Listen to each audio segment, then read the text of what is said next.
What's up, guys? Welcome back to Bet On Us. I'm BK. He's Sab. We're here for another live episode recapping Week 13 of the NFL season. Yeah. And then we'll get into some of our picks for Thursday night, and we'll take it from there. How'd you do last week, Sab? Same as the week prior. We got 3 out of the 4 plays.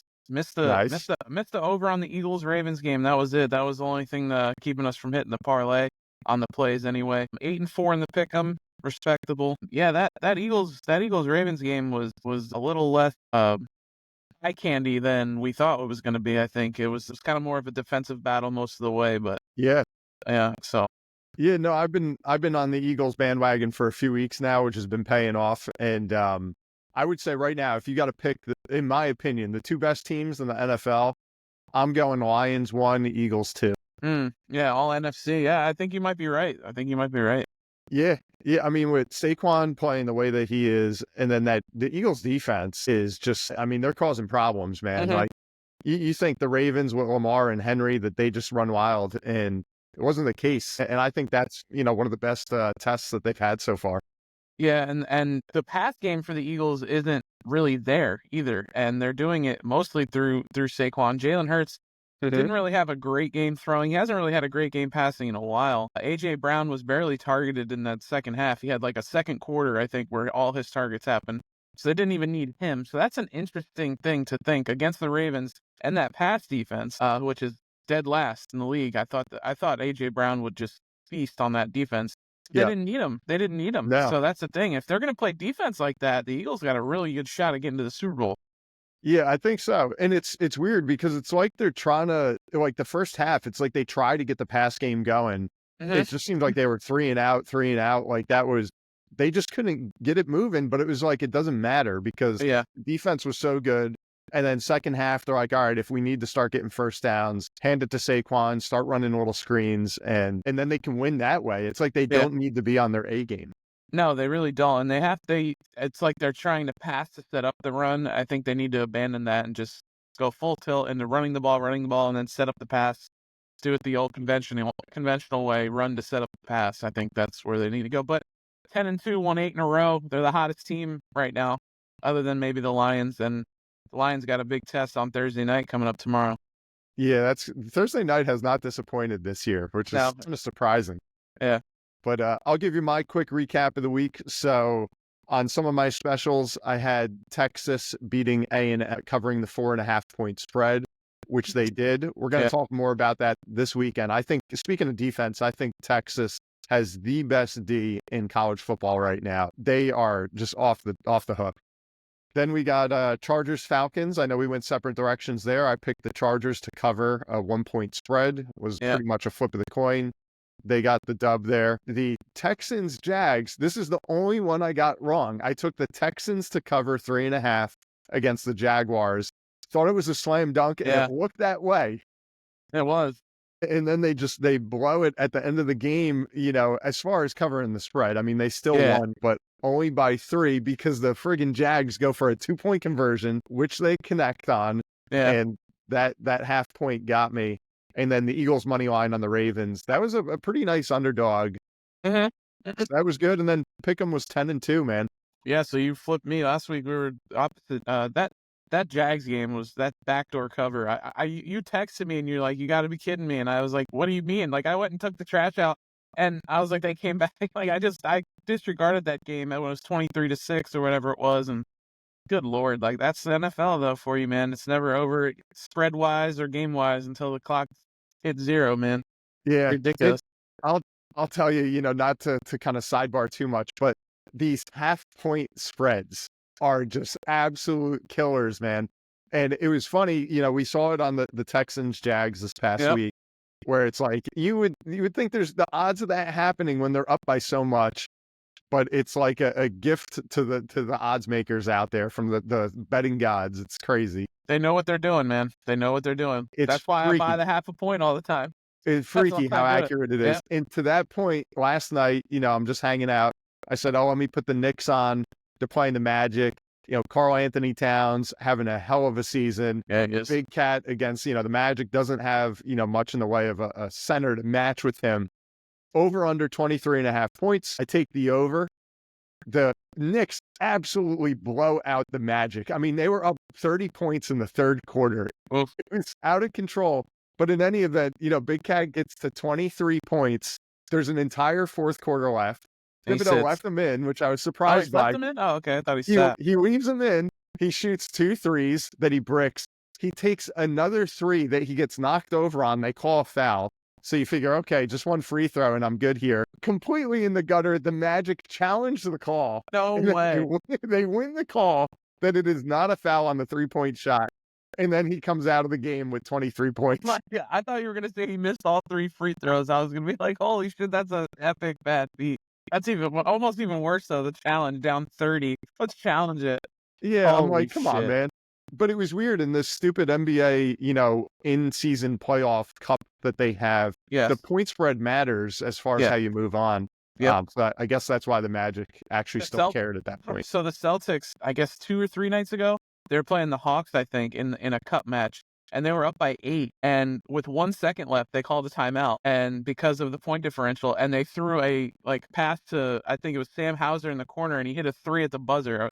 Meaningless to the game, but it put their point differential up. Like, it's just crazy to see that happen. Yeah, and it is a little dumb, but I mean, they're doing anything they can to give viewership. We're talking about it, right? That's why they're doing it. That's why they're doing it.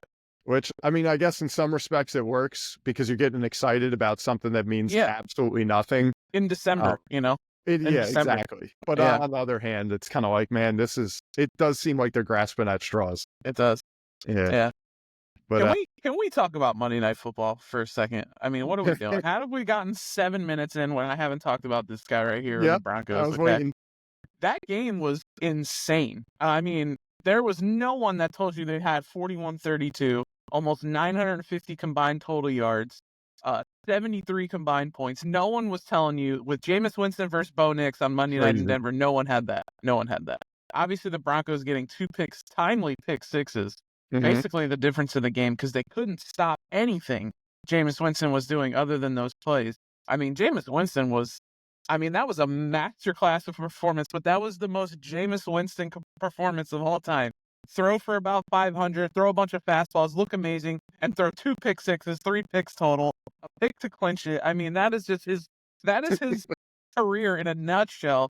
But, I mean, Jerry Jeudy coming back and playing out of his mind, having the game of his life, who I don't even think he had maybe 1 or 2 100-yard games for us, much less getting a 235-yard game against the guy that should not even be on the field, Levi Wallace. The fact that they kept him on him for 3 quarters, I'm like, what are we doing? I don't know if Vance Joseph knows this, but they have the best corner in football named Pat Surtain. Maybe you want to put him on him. I don't know, maybe just change it up a little bit, let him follow Jeudy. And when they did, he slowed down a little bit. Go figure. Yeah. Levi Wallace is going to be, I think he's actually picking up my shift tomorrow night at Outback now. I think that's what's going to happen with him. But man, oh man, what a crazy game. It was. That Bo Nix pass to Marvin Mims, that 93-yard touchdown on 3rd and 11 out of his own end zone. 55 yards on an absolute dot to Marvin Mims with 3 defenders around. That right there, I mean, that got the juices flowing, man. That was an unbelievable pass. That is what we've been seeing a lot all year from Bo Nix, and the whole country got to see it. We are going into the bye 8-5. I am out of my mind excited at 8-5. I mean, and it's just, we are 79% to get in the playoffs. Got a bye week, play Indy, basically win that game and you're in. Because they're the ones chasing us. They'll be in the playoffs, man. They should be. I got no doubt in my mind about that. They're going to be in the playoffs. I'm always optimistic both ways. So I'm just, once it happens, it happens. After 10 years of not being in the playoffs, you don't count your chickens. Believe me. Preaching to the choir here, my friend. Yeah, exactly. Yep. But I mean, it was crazy. And I think this is one of those things, again, for the casual sports bettor out there.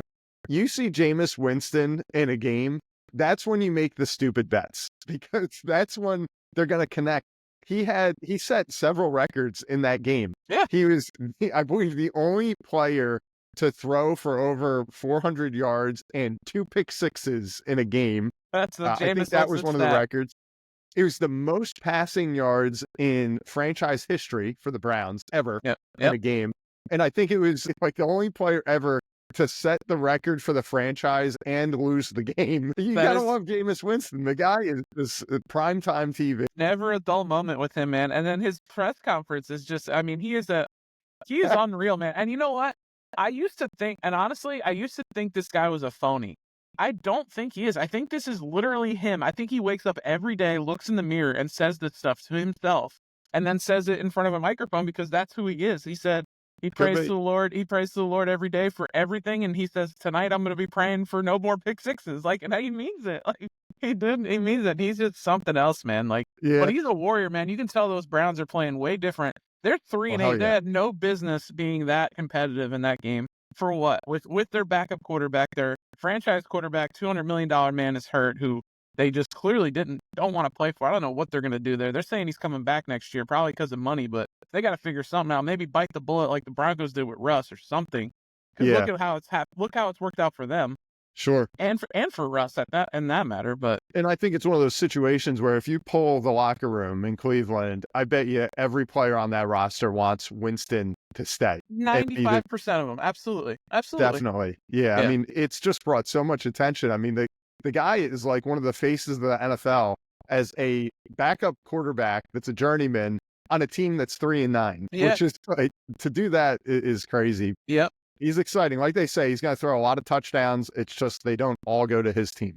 Yeah, exactly. And Nick Bonito, who got the first pick six, that was his first pick of his career. Nick Bonito is a pass rushing specialist that has 10 sacks on the season, who might go to the Pro Bowl, they're talking about an upcoming superstar on defense. He's not known for playing pass defense, and he got a pick six against Jameis Winston. So there you go. Anybody's got a shot against Jameis. Anybody in the stadium can catch a pass from Jameis, whether you're on the sideline, whether you're in the 300 level, everyone's got a shot. It's crazy. Yeah. Yeah, he's fun to watch. We'll have more to talk about with him. I hope he sticks around. You know, I was listening on a show the other day. They said that they think the Winston, parade is coming to an end. Either A, they're going to move on from him in Cleveland just because he's shown himself to make amazing plays, but then bonehead plays that have the worst outcome possible. Yeah. So we'll see. But I think, you look at my Cowboys, just they're a mess. There's no ifs, ands, or buts about that. But to have a backup quarterback like him, as opposed to like a Cooper Rush or so many of the others that you see out there, for a competitive team, I think that would be a no-brainer. And you look what happened last year with Joe Flacco with them. Flacco came in, took over for Watson for the same reason, and he led him to the playoffs, and then they said, no, we're good. And could have signed him again as a backup. Obviously, they got Jameis, whatever. They're 3-9. Not that Flacco would have changed that, but it's just weird. You would want that competitive backup. At very least, they should bring Winston back as the backup. But I think you're gonna see if they do bring him back that it's gonna be a lot of controversy because it doesn't look like anybody likes playing with or for Deshaun Watson at this point. So it'll be interesting to see. Yeah, the NFL is entertaining for all the things the NBA is trying to do to get a new fan or viewer. The NFL, it's like they don't even have to try, and they just. We're talking about the 3-9 Cleveland Browns, for goodness sake, right now in December. Yeah, I mean the NFL is just a conglomerate that is head and shoulders above every other sport out there for sure. It's not even close. Yeah, college football playoff though is going to be amazing though. We got the 12 teamer coming up. They announced the rankings last night. What do you think about that? What do you think what are we looking at there? So, that was a projection. So it's not finalized. Right. We got championship week coming up. There's only a few moving pieces really because of championship Saturday, but yeah. You have some at the 9 through 12. I think if you looked at the odds, a lot of them were 50% that they'd be in. So that could go either way. You could see kind of 9 through 15 be a kind of a mishmash. But the biggest ones for me, honestly, is Alabama. It's almost like they're going to force them in, even though they got 3 losses, 2 against unranked opponents. Miami is they rolled out a red carpet for them to go to the playoff, and they can't stay on the thing. It's like what the? It's crazy. So it's going to be weird because you always think, hey, it's going to be these SEC teams that just compete at another speed. They're going to crush everybody. But now you look at the Big Ten championship. This is going to be big. Saturday night, prime time, game of the week. You got Penn State is number 3 playing Oregon number 1. In theory, that should be like your national championship right there. The thing I wonder about those teams, like they're a lock, they're in the playoff. What do they do Saturday? Are they going all in to try and win the Big Ten championship? Or if like you're Oregon number 1 anyways, do you just say, hey, we'll just kind of play, game gets out of hand in the second quarter, we'll pull all our superstars and just get ready for the playoff? That's what's going to be weird this year is with the championship week.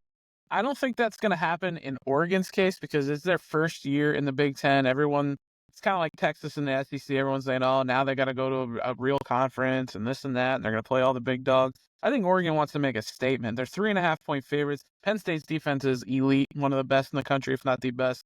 But I think Oregon is going in there and they want to smack Penn State. I think they want to make a statement. I think they will. Personally, if I'm betting that game, which I don't know if I am, I would take Oregon. I think Oregon, I think Oregon, everybody's still kind of like, well, you're undefeated, but who did you really beat? They beat Ohio State in a close game at home, which was a big win. Obviously, they lose into Michigan, makes it look a little worse. But I really think it's a test for them to get into the playoff and say, look, we are the number 1 team. We are supposed to be here. We are the Big Ten champion. They want that. I think they're going to go out and try. And I think it's the same with Texas against Georgia. Texas losing to Georgia earlier in the season, getting smacked by Georgia, really their only loss. I think they really want to win that game too, as well. I think it's the same situation, personally. Yeah, you might be right. And you look at the coach for Oregon, he's always kind of been that way of, dare I say egotistical, where he wants to, everything is a statement to him. I remember last year when they played Colorado, he had a pregame speech that was like a bully. Where, if you remember that one where he's going, they're out there for likes and clicks. Yeah, we're out here for W's and championships. Exactly. Yeah, that was funny. And they did not let up on Colorado. I mean, they buried them last year for that point, they wanted to make a statement. This guy had a game in that game. He went nuts. Maybe that's why. That's why. Right. Yeah, but Dylan Gabriel is I think not just as good, but he's having close to he's an amazing quarterback. I think he's one of the best in college football. He's not up there with Heisman Trophy winners, but he's a guy that can get hot. He can throw for 405 touchdowns if he's got to. I don't think he'll do that against Penn State by any means, but I think he's primed for it. And I think Oregon's going on a deep run. I think they're going to be in that Final Four when it's all said and done. As they should. I mean, what I've seen, and I wouldn't say that I'm the expert on NCAA, but the one that has consistently impressed me is Texas. And because of their defense, they've had some quarterback issues. They got Archie Manning. They'll bring him in kind of like as a specialty player, some bootlegs and things. But their number 1 has had an ankle injury that he's dealing with that kind of has changed their offense quite a bit. But man, like in that game against A&M, their defense would not give up a yard. I mean, it was crazy how stifling they were. So I think that's something to keep an eye on. But anywho, Thursday night, man, that's pretty much the name of this show is Thursday Night Football. We're still rolling. That's right. Had a perfect Thanksgiving. So hopefully carrying that momentum. Who do you got? Man, I back and forth on this one. So it's that daunting 3.5-point spread, right? That half a point we were talking about earlier. The Lions coming off of Thanksgiving where they almost blew it against Chicago. They get to stay home. They're at home still. The Packers also playing on Thursday night. So no one's got the rest advantage, right? So they're both played on Thursday. The Packers, this is an equal game. It's not an equal game it's not one needing it more than the other. Detroit's got to stay ahead of Philly. They want that home field. They want that bye. Green Bay, with a win, can be one game out of the division. I mean, that division is unbelievable. They're in 3rd place at 9-3 right now. Got the 10-2 Vikings ahead of them, and then the 11-1 Lions. With it being a 3 and Vikings, man, that's like a quiet 10-2. They find ways to win, man, every week. It's nuts. My first initial thought is Lions, right? The high-scoring team. They're the team that goes crazy. 3.5 is nothing to them. But I'm going with the Packers. To me, this has a 3-point Lions win written all over it. Either way, a 3-point win either way. The Packers usually find a way to beat the Lions once a year. I like the Packers. I think Jordan Love's playing well. He's coming off a couple games where he hasn't thrown any interceptions, which is rare for him. He did not have a good game against the Lions the first game against the and at home, but that was a rainy, weird game, terrible conditions. This is going to be under the lights in a dome. I think the Packers keep it close enough. I think they may be able to win the game. Usually, it's because it's not a short week on the road situation here. This is a full resting week on the road. Give me the Packers. I think they cover the 3.5. I'm doing it cautiously, You're but taking Packers plus 3.5? correct. I'm taking Packers plus 3.5. Yes. Okay. Okay, gotcha. But Yep. you're not taking an outright win for Green No, Bay. I'm not going to do that. Okay. I don't think that's smart. I Rare. think Rare well, on this show do we take the underdog plus the points. yeah, it just has a 3-point game written all over it to me, going either way, and I think it could be the Lions, so that half a point could come in handy. So I'm going to go with the Packers. Okay, well said. Well, guys, again, we're going to go in separate directions, which doesn't happen a ton on Thursday night, but you can make a great argument either way. I think it'll be a really good game. But the Lions did not finish last week against the Bears on Thanksgiving the way they should have. No. They got a week's rest here, sitting on the fact that they played the lowly Chicago Bears that they were a big favorite against, came out strong, and then they just were, I don't know what the heck they were doing, but they almost blew the game and only won by 3. So that's one of those things that Dan Campbell had team. I see him coming back, going back to statements, trying to make a statement, get this team back on the fast track through the playoffs. So I think that they're going to come out clicking on all cylinders. And I like the Packers. Keep in mind they were playing the Dolphins, who suck in the cold. So I'm not going to get too high on that last performance. So I think it's 3.5. It's going to be a tricky one, but I am taking the Lions to cover minus 3.5. I think that this sounds like a Yogi Berra saying it's either going to be really close or it's not. Yeah. It's going to be what you said, this 3-point game where, again, I get burned by the half point. Yeah. Or I think that the Lions could win by 10 or 14 points. It could be kind of one of those types. I agree. I think it could be that as well, but I think it's going to be a close game, division game, both coming off a week's rest. It's not a short week type of thing. It kind of goes back. It's not the same thing. I can't believe we're going to refer to the Browns again here on this show, but the Browns and Steelers a couple weeks ago, it was like one of those things. The Browns had the 3.5 points, and obviously they went and won it. They were at home, but those division games, they're just different, man. You see the Broncos when they play the Chiefs, like the Chiefs are overwhelming favorites. The Broncos keep it close. Got the Chargers Chiefs coming up Sunday night. We'll talk about that game on the next show. Like, these division games are just different, man. Look, the Texans and Jags. Jags coming back for no apparent reason. It's just like, it's one of those things, and I think that's why it'll be a close game. Yeah, I think that's why it'll be a close game. So. Yeah, we'll see. They did play last month, and the Lions won 24-14, so you kind of have that in the back of your mind too. But the Packers are good, and they're moving in the right direction, but I think the Lions are great, and I think it's their year to really make a deep run. So I'll take them minus 3.5. Couple sprinkles I'll throw out there for folks. These are not ones I'm going, bullish on, but if you said I want a little something to spice it up, something I like, I hit it on Thanksgiving, was Gibbs over total yards. This week, again, total, so that's rushing and receiving, is 88.5. I love Gibbs. He's on my fantasy team. If you want to do a little sprinkle, I'd take the over there. Last week, it was 83.5. He covered that by a long shot. And then another one, if you want, speaking of long shots, is Sam Laporta. All right. Last week on Thanksgiving, he had 2 touchdowns. This week, as an anytime touchdown scorer, his odds are plus 200. Yeah. All right. So long odds there on a guy coming off a 2-touchdown game. That's intriguing. Yeah, and he had 3 catches for 6 yards and 2 touchdowns. He has been the most aggravating fantasy tight end in the history of the world, I think. I made a trade for him in like week 3 in my league, a crazy trade, and he has been absolute dog dookie since, other than last week. But yeah, he gets that sneaky touchdown in there. He never, ever, ever take his over on yards, ever, no matter what it is. No. Even if it's 22 yards, don't take it, because he's not going to hit it. But he can get that sneaky touchdown, and the plus 200. He was plus 220, I think, last week. He was plus like 950 to get 2 touchdowns. Yeah. Something I looked at, I was like, damn. So yeah, that's a good bet. That's definitely good odds. 2-to-1 odds basically on a guy that scores more touchdowns than he gets catches usually, if that's possible. Exactly. Yeah. He's a guy I'm not excited by, but those odds, the plus 200, that'll catch your eye. Yep. But yeah, that's what we got for Thursday night, guys. Anything else, Sab? Any closing thoughts? No, man, I'm just really looking forward to this college football playoff. Obviously, the Saturday of the championship games, we're really getting into the football season. The playoff race is coming down to the wire.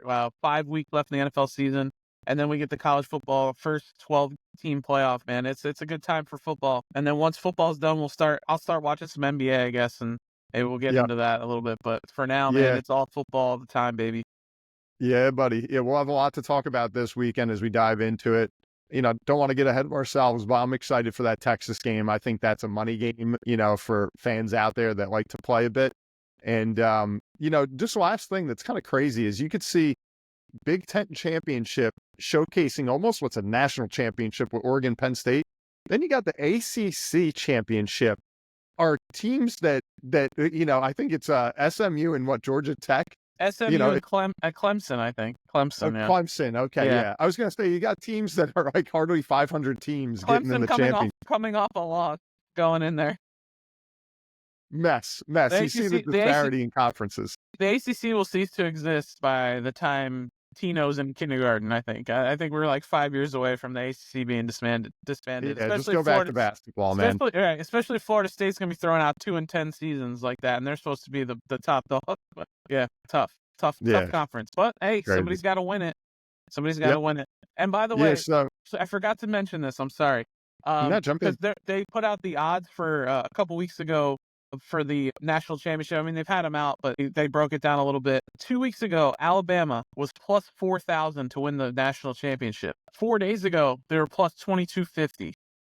Now they're plus 1,500. I think as that goes on, I think you look at a team, if you want to take a long shot, I know they've lost 3 games. I know it. But they have probably a top 5 quarterback in college football in Jalen Milroe, and they can get on a run. If their placement at the 11 spot, you're looking at them playing a team like Notre Dame, who's got great defense, but as known to choke in the big stages. Then they project them to play SMU. If SMU, you're telling me that you're not going to take Alabama in both those games and have them in the Final Four, and you never know what's going to happen. I've already put money on Alabama to win the whole thing, just a little bit. When it was plus 4,000, I put $10 on it to win 400. That is a long shot bet. I think that is worth it because they're a team that can get hot. Yes, they have a new coach, but they're Bama. They're not going to not put them in. They're going to be in. No matter what, they're going to be in. So. True.